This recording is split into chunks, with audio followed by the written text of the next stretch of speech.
بسم اللہ الرحمن الرحیم۔ آج ہم بہت امپورٹنٹ چیز کو دیکھیں گے۔ کافی سٹوڈنٹس کا یہ کہنا ہے کہ سر نظم کے اشعار کی تشریح یا غزل کے اشعار کی تشریح، یہ اشعار لکھنے کا طریقہ ہمیں بتا دیں کہ ان اشعار کو ہم کیسے لکھیں گے، بند کی صورت میں اشعار ہوں یا ایک شعر کی صورت میں ہو تو اس کو آپ نے کیسے لکھنا ہے۔ بہت ہی امپورٹنٹ سوال ہے یہ میٹرک کے لیے اور ایف ایس سی کے لیے، تو اس کو آپ ذرا توجہ سے دیکھیے گا۔ آپ نے سب سے پہلے لکھنا ہے، اگر آپ کا حصہ انشائیہ ہے تو آپ اسے لکھیں حصہ انشائیہ۔ یہ آپ نے اپنے پیپر کے مطابق لکھ لینا ہے جو بھی حصہ بنتا ہے۔ پھر آپ نے دیکھنا ہے کہ اگر حصہ اول اور حصہ دوم کی بات آ رہی ہے تو اس کو بھی آپ لکھ لیں ساتھ۔ یہ جی حصہ اول ہے یا حصہ دوم ہے، آپ اس کو ساتھ لکھ لیں۔ اس کے بعد میں نے آپ سے پہلے بھی بات کی تھی کہ سوال نمبر 2 لکھنا ہے یا جواب نمبر 2 لکھنا ہے، تو میں تو کہتا ہوں کہ جواب نمبر لکھا جائے کیونکہ وہ جوابی شیٹ ہوتی ہے۔ آپ سوال نمبر بھی لکھ سکتے ہیں، لیکن میرے مطابق یہ جواب نمبر اگر لکھا جائے تو یہ زیادہ بہتر ہوگا۔ جواب نمبر 2، پھر آپ نیچے لکھ دیں حصہ نظم۔ آپ ان کے نیچے لائنیں بھی لگا سکتے ہیں، اس کا حصہ نظم کا الف پارٹ ہے تو یہاں پہ ایسے کر دیں۔ پھر آپ نیچے لکھیں جی اشعار کی تشریح۔ آپ نے ترتیب میں لکھنا ہے ایسے، اشعار کی تشریح۔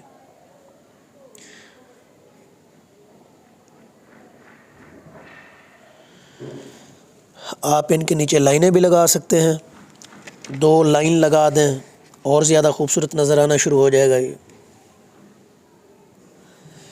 آپ اس کے نیچے 2 لائنیں لگا سکتے ہیں، لیکن یہ لائن آپ نے جب لگانی ہے تو یہ اس کے لیے آپ نے سکیل کا استعمال کرنا ہے، ٹیڑھی لائنیں نہیں لگنی ہونی چاہیے۔ اب ہم یہاں سے شروع کر رہے ہیں۔ اب اس میں جو امپورٹنٹ بات ہے وہ آپ کو بتانے جا رہا ہوں میں۔ دیکھیں یہاں سے بند آپ نے لکھنا ہے،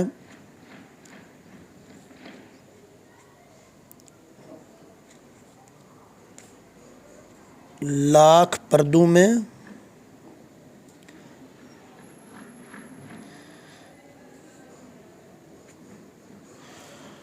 لاکھ پردوں میں تو ہے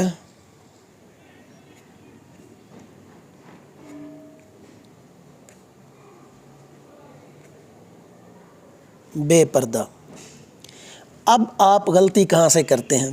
آپ اس لائن پہ لکھنا شروع ہو جاتے ہیں۔ آپ اس لائن سے تھوڑا سا نیچے اتر آئیں، بالکل اس لائن کے اوپر نہیں لکھنا، آپ اس سے تھوڑا سا نیچے اتریں۔ یہ دیکھیں 100 نشانوں میں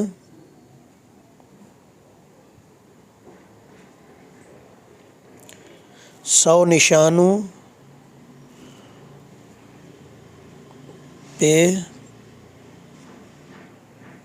بے نشان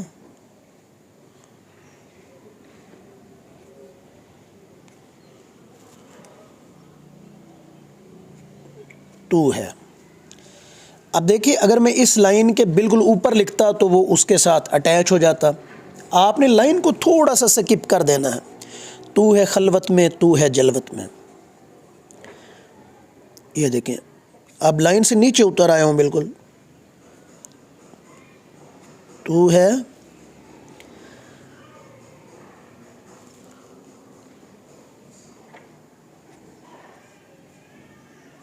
تو ہے خلوت میں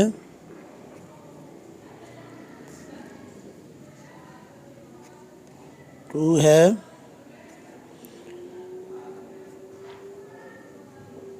جلوت میں، تو ہے خلوت میں تو ہے جلوت میں۔ اب یہاں پہ آ جائیں، آپ نے پراپر فاصلہ رکھ کے لکھنا ہے، کہیں